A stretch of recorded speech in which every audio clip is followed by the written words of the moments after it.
Hi everyone, welcome to my channel.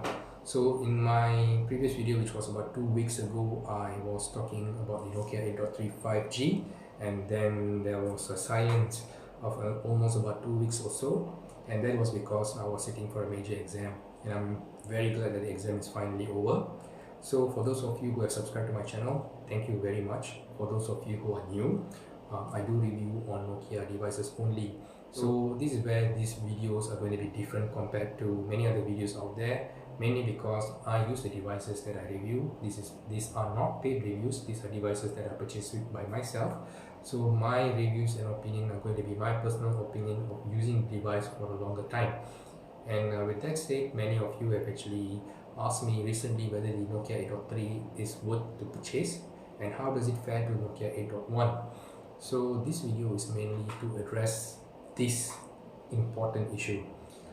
So the Nokia 8.3 5G is not officially available in Malaysia, whereas the Nokia 8.1 is.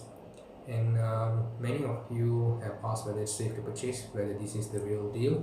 I am holding the Nokia 8.3 5G from Taiwan. This is a Taiwanese model. This is the 8GB version with 128GB of storage. And I can guarantee you that this device is the real deal. So I'm going to do this as a two-part video. In my first video, I'm going to talk about why the Nokia 8.3 is better than the Nokia 8.1. And this would probably more for those of you who are thinking whether it's worth purchasing this device because it's not officially available in Malaysia. And in my second video, I will be talking about why I personally think that the Nokia 8.1 is still a worthy device to purchase. So first off is definitely the build of the device itself. So as you can see, this is the Nokia 8.3, this is the Nokia 8.1. Thickness is about the same. Width of the device, if you were to put it on top of each other, slightly wider on the Nokia 8.3. But when it comes to screen ratio, it's definitely going to be much larger on the Nokia 8.3. So you can see the differences in the screen. Now, both the devices are actually marketed having pure display technology. So what does it means? Pure display, these are actually not OLED displays, these are actually LCD displays which has been fine-tuned by Pixelworks, and you get quite a good quality screen. These are not your normal, the usual LCD screens, these are near OLED quality LCD screens. You've got a richer black, you've got a richer vibrance, you've got a better, probably a better rendering of the colors, and both of them supports HDR10 display. So in terms of display size, if you are into gaming, if you are into watching movies, this is probably going to be a better device than Nokia 8.3 5G. So this is probably something of your subjective opinion, but if you are into large screen devices, then this is it. So the next reason will be reason number 4.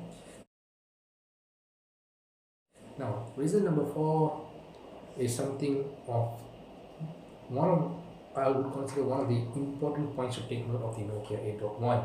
Now, the Nokia 8.1 was launched quite a while ago, and I would have said that the Nokia 8.1 is actually the best device made by HMD, and probably HMD does not even realize it.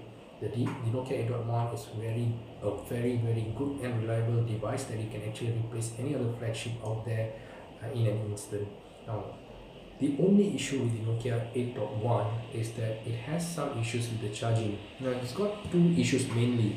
The first issue is a hardware related issue, and the second issue is actually software related. So for those of you probably thinking of whether the 8.1 is going to be a better purchase, now you have to listen to this carefully. Both in paper supports 8-watt charging. So in theory, they should be charging at the same speed, and theoretically 8.1 should be charging faster than the Nokia 8.3 because it has a slightly smaller battery. Now this is not true because of two things. The first issue, which I said earlier, which was the hardware issue. So the Nokia 8.1 and many other Nokia devices, especially the Nokia 6 series devices or the Nokia 7 Plus series or the Nokia 7 series of devices, has issued the charging port. Now this is a hardware related problem where the charging port pins, they do not actually have a proper contact, and they actually a bit flimsy, so USB cable tend to be loose, they don't actually have a proper contact, and you don't really get the device to charge optimally. Now, when I reached to HMD regarding this, the Nokia Care Center, they do recognize this issue. So this is not an isolated issue. This is an issue known by HMD themselves. So even though your device actually comes with a warranty of 1 year, they do offer replacement for the charging port for an additional 6 months of the warranty wide period. So they give an additional 6 months to cover for the charging port, and they do a free replacement of the charging port, but this is only a one-time replacement. So this is hardware related. Now the second part of the issue regarding this is going to be the charging speed. Now somewhere I have read that this has to do with the chipset itself, not really something to do with HMD's lack of optimization. So it does do rapid charging, but it staggers them in a very haphazard manner. There is no smooth continuity to it. Of course, we know that the reason why this is done is to prevent the device from overheating, but it is done in a very inconsistent way that it is hard to say when the device is going to be actually charged full. So this is where the Nokia 8.3 shines. 18 watts, it does charge consistently and is much faster than the Nokia 8.1.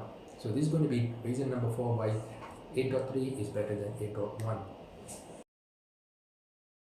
Reason number 3 of why 8.3 is better than the Nokia 8.1 is because this is going to get an additional support of Android 12, whereas this is going to end with Android 11. Now both these devices are actually running Android 10.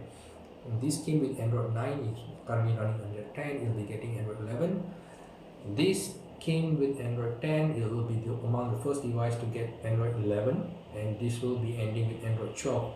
So if you are into things which are new software, up-to-date software, probably then 8.3 is going to be well worth your money then.